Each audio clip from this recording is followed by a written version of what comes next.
Olá, o programa Revista TST está começando. Aqui você fica por dentro das decisões do Tribunal Superior do Trabalho. Veja os destaques desta edição. Trabalhadora que caiu na malha fina por culpa da empresa deve ser indenizada. Espólio de vítima de Brumadinho pode ajuizar ação para reparar danos. A indenização solicitada no processo diz respeito aos danos causados diretamente à vítima da tragédia. E mais, projeto Gente que Inspira homenageia lideranças indígenas. Tudo isso agora no Revista TST.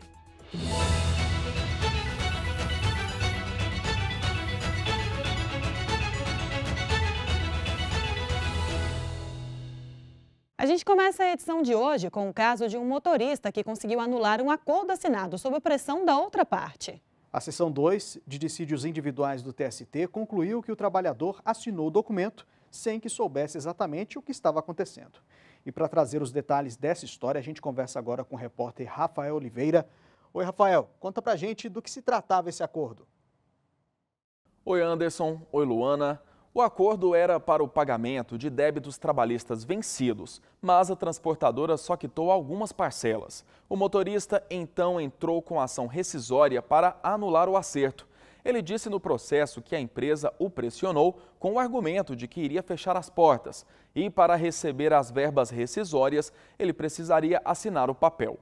Só que, segundo o profissional, a empregadora não garantiu sequer a presença de um advogado nesse procedimento. Ao analisar o caso, o Tribunal Regional do Trabalho da 6ª Região em Pernambuco entendeu que houve lide simulada, que ocorre quando conflitos entre patrões e empregados são forjados no momento da rescisão de um contrato para pressionar o trabalhador a acionar a justiça e aceitar um acordo desfavorável. Além disso, o TRT entendeu que a transportadora não demonstrou boa vontade em resolver a questão extrajudicialmente e que o motorista não foi devidamente assistido por um advogado de confiança nem na elaboração do acordo, nem na assinatura do documento.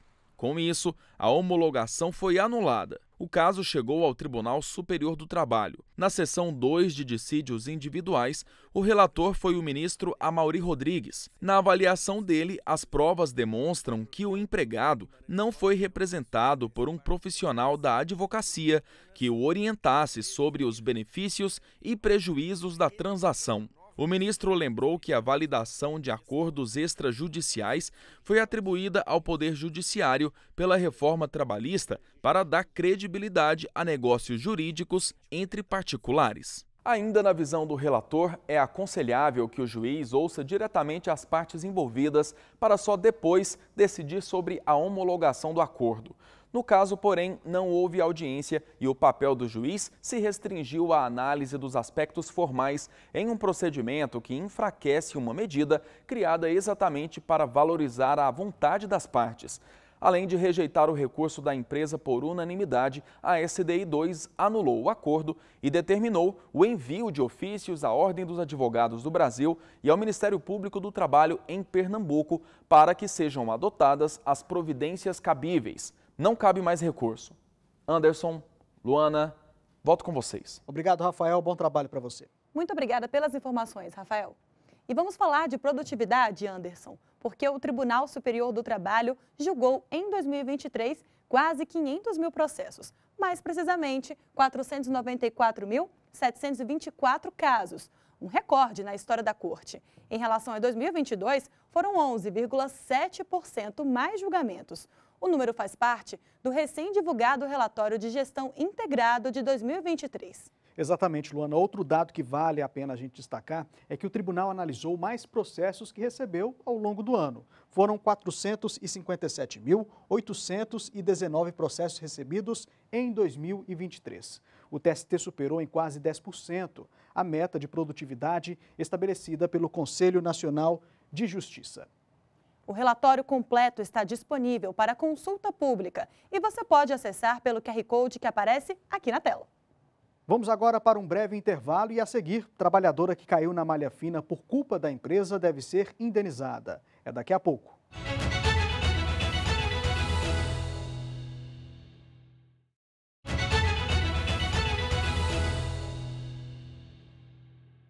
Chegou a hora de fazer um giro pelas turmas do tribunal.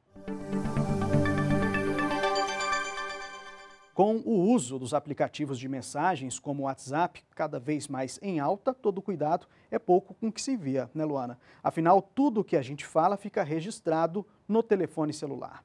Exatamente, Anderson. E em um caso julgado pela segunda turma, um motorista de uma empresa de transportes do Paraná foi demitido por justa causa depois de falar mal da empresa ao chefe por um aplicativo de mensagens. O empregado ainda mostrou as conversas aos colegas.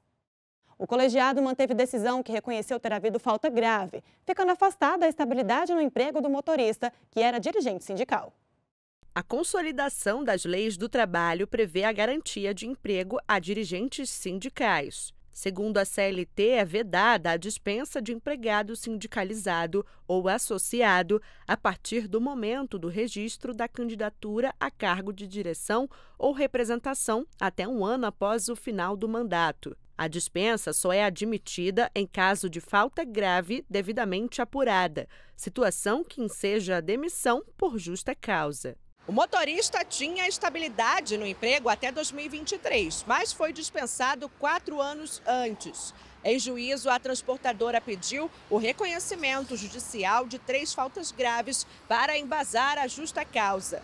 A companhia relatou que o empregado já tinha recebido diversas advertências por não cumprir normas internas, avariar cargas, fazer horas extras sem autorização e causar prejuízos a outras pessoas.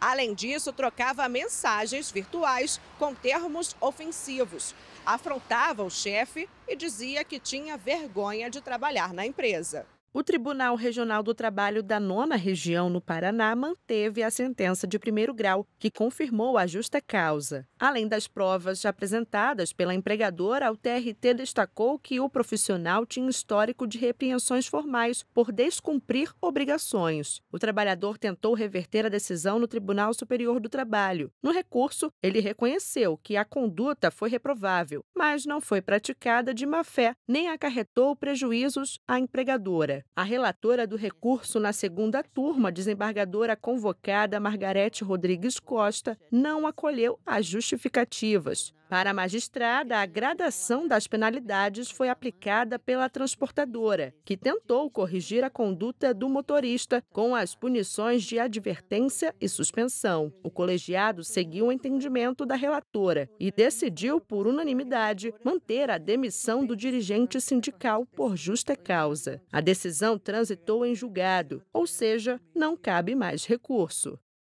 E a gente segue falando de justa causa, né, Luana? Desta vez em um caso que envolve assédio sexual.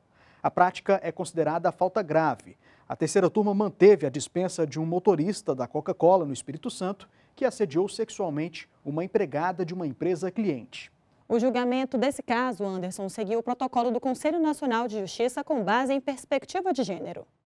O motorista prestou serviços à Coca-Cola por mais de 2 anos e entrou na justiça pedindo a reversão da justa causa. Ele alegou que a penalidade foi desproporcional à conduta. Mas o Tribunal Regional do Trabalho da 17ª Região, no Espírito Santo, manteve a sentença que havia negado o pedido. O entendimento teve como base a apuração feita pela Coca-Cola, que anexou ao processo o boletim de ocorrência e o relato da vítima. Ela era empregada de uma hamburgueria, onde o motorista fazia entrega de bebidas. A trabalhadora contou que o motorista pediu para usar o banheiro da loja e, ao passar por ela, a assediou sexualmente.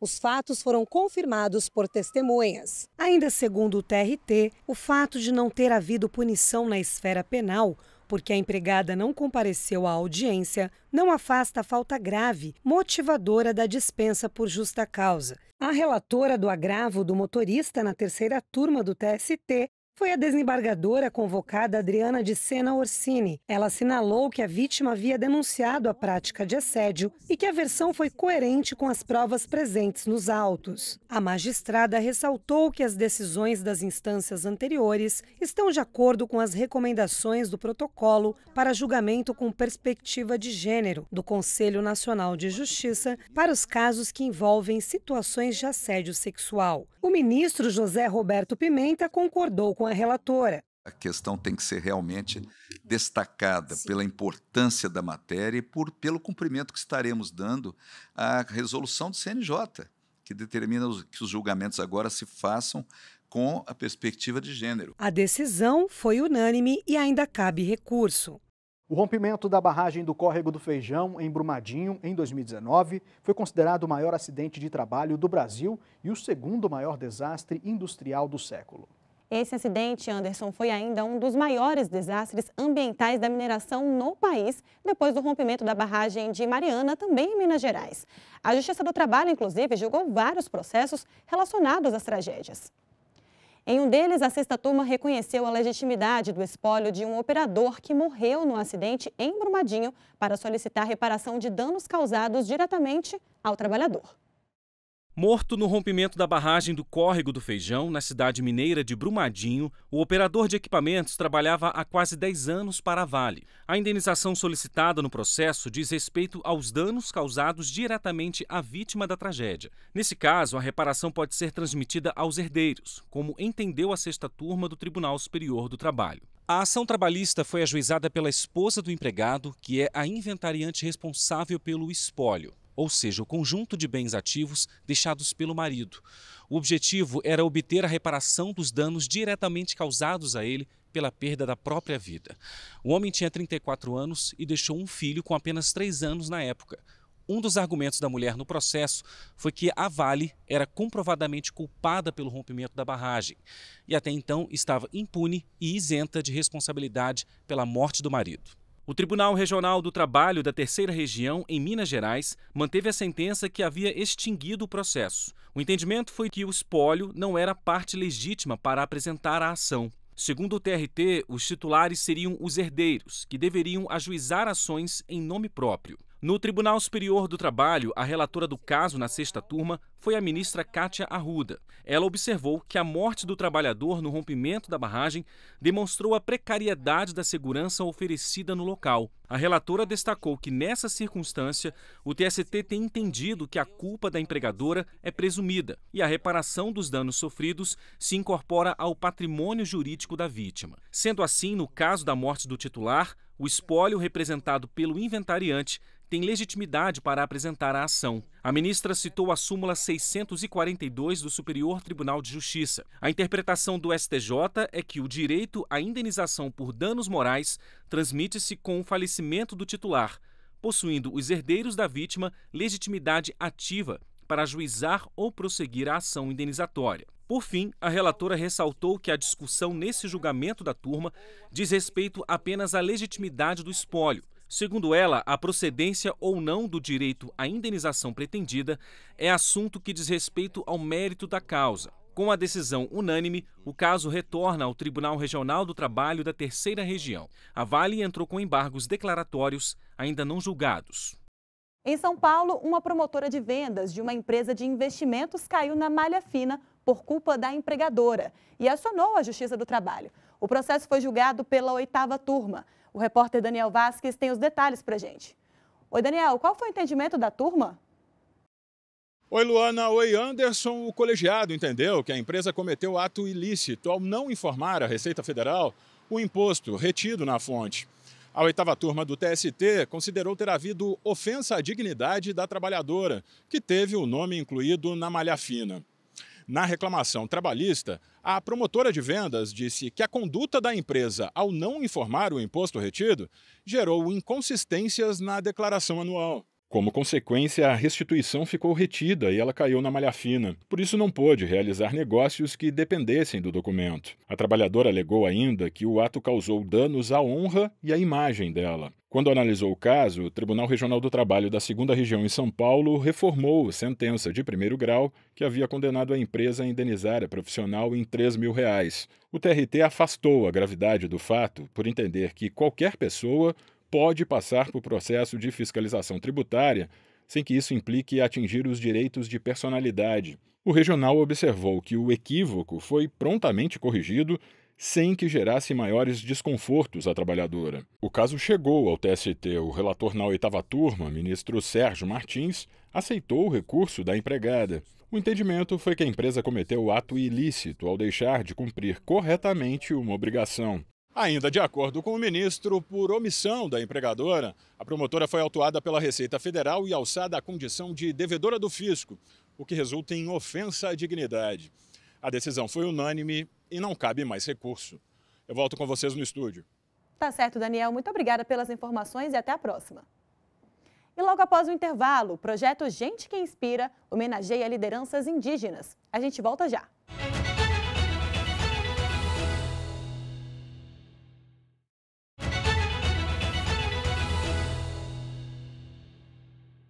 O Gente que Inspira é uma iniciativa do Tribunal Superior do Trabalho de valorização da diversidade e da pluralidade cultural. A homenagem leva em conta as trajetórias, as vivências e as experiências de pessoas que contribuem para a promoção de uma sociedade mais justa e inclusiva. E nesta quinta edição, Anderson, o projeto foi direcionado a lideranças indígenas brasileiras. A cerimônia ocorreu na sede do TST, em Brasília.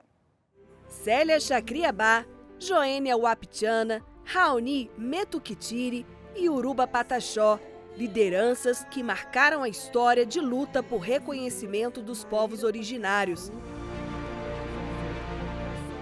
A deputada federal Célia Chacriabá e a coordenadora do Movimento Indígenas da Bahia, Cacica Uruba Pataxó, receberam a homenagem das mãos do presidente do TST e do Conselho Superior da Justiça do Trabalho, ministro Lélio Bentes Correia. Receber esse prêmio aqui, Gente que Inspira, sobretudo eu que venho da trajetória da mobilização nacional indígena, do chão do território para o chão do mundo, para o chão do parlamento, é para dizer que se nós somos boas para cuidar do planeta, nós somos boas, estamos mais que preparadas para cuidar do parlamento. A sensação de muita honra por essa casa estar reconhecendo a valorização da luta dos povos indígenas. Eu acho que é tudo, só alegria mesmo. O Gente que Inspira foi criado pelo TST para valorizar a diversidade cultural, reconhecendo as trajetórias de pessoas que contribuíram para promover um país mais justo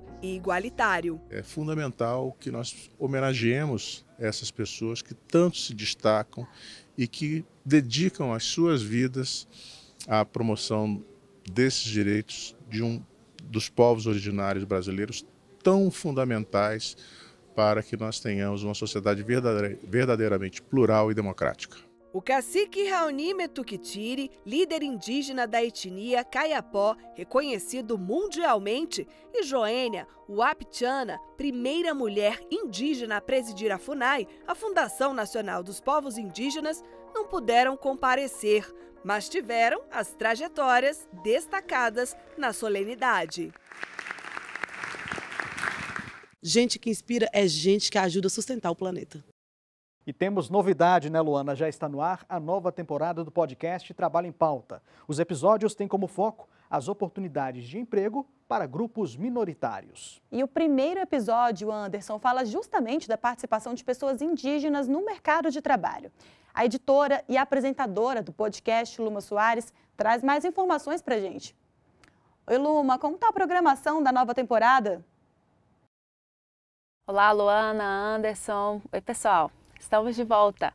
A 7ª temporada do podcast Trabalho em Pauta estreou e no primeiro episódio falamos sobre a inserção de indígenas no mercado de trabalho. Nós fomos até uma reserva indígena localizada aqui em Brasília, a cerca de 10 quilômetros da Esplanada dos Ministérios, e ouvimos o relato de pessoas que abandonaram suas terras no Amazonas para viver na cidade. Eles contaram desde as dificuldades de buscar qualificação e conseguir trabalho nos centros urbanos, até os preconceitos que enfrentam em processos seletivos. Atualmente, a população indígena tem o maior número de profissionais em postos informais no Brasil e a segunda maior taxa de desemprego, atrás apenas de pessoas pretas e pardas. Nessa temporada, vamos falar ainda do trabalho como forma de reinserção social de pessoas que já estiveram presas ou que ainda cumprem sentença no sistema prisional. E tem mais!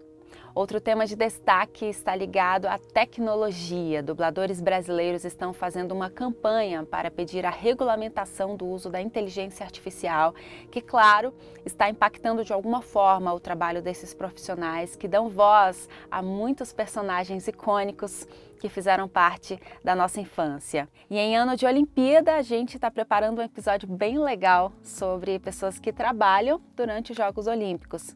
Então é isso. Corre lá na sua plataforma de áudio preferida, porque tem episódio novo. Espero que gostem. É com vocês aí no estúdio. Obrigado, Luma. Muito obrigada, Luma. Fique agora com outras notícias da Justiça do Trabalho. O TST e o Conselho Superior da Justiça do Trabalho celebraram um acordo de cooperação técnica com o Tribunal de Contas da União. O acordo prevê o desenvolvimento em conjunto de um plano de trabalho para ampliar ações de prevenção e combate à corrupção. O TST definiu os nomes que integram lista tríplice para preenchimento de vaga de ministro da Corte em vaga destinada à advocacia. Em votação no Tribunal Pleno foram indicados Adriano Costa Avelino, Antônio Fabrício de Matos Gonçalves e Roseline Rabelo de Jesus Moraes. Os nomes serão submetidos à Presidência da República. Como parte das ações do Abril Verde, o Programa Trabalho Seguro da Justiça do Trabalho promoveu o seminário Democracia é Inclusão, os impactos da informalidade na saúde e segurança do trabalho.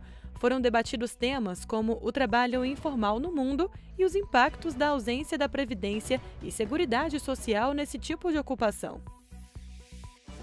Ainda durante a programação do seminário, o TST renovou o acordo de cooperação técnica do Grupo de Trabalho Interinstitucional, GTRIM, do Programa Trabalho Seguro com diversas instituições. A parceria busca promover a Política Nacional de Segurança e Saúde Laboral. O presidente do TST e do CSJT, ministro Lélio Bentes Corrêa, participou de evento no Tribunal Regional do Trabalho da 12ª Região, em Santa Catarina, sobre trabalho digno. A conferência foi realizada durante o primeiro módulo de formação continuada 2024 da Escola Judicial do TRT. A Corregedora-Geral da Justiça do Trabalho, ministra Dora Maria da Costa, realizou correição ordinária no TRT da 5ª Região, na Bahia. O relatório apresentado apontou melhorias nos indicadores de produtividade, com mais processos recebidos e julgados do que outros tribunais de médio porte. O Superior Tribunal de Justiça foi palco da cerimônia de entrega do primeiro Prêmio de Jornalismo do Poder Judiciário, 35 anos da Constituição Cidadã. A premiação é uma ação conjunta do STF com os tribunais superiores. No eixo Justiça do Trabalho, a reportagem Escravos do Carvão, produzida pela Record, ficou em primeiro lugar na categoria vídeo. Já na categoria áudio, o projeto disponível no Spotify, Meninas Negras Livres do Trabalho Infantil Doméstico, foi o vencedor. Na categoria Jornalismo Escrito, o jornal Zero Hora recebeu a premiação pela reportagem Flagrante de 207 safristas em trabalho análogo à escravidão em Bento Gonçalves. E em fotojornalismo, Sérgio Ricardo de Oliveira, da revista Cenário, venceu com as imagens de reféns do carvão, exploração de trabalhadores em carvoarias na Amazônia. Bom, por hoje a gente fica por aqui. Obrigado pela companhia. Acompanhe outras notícias do TST também pelo site e mídias sociais. Tchau e até semana que vem.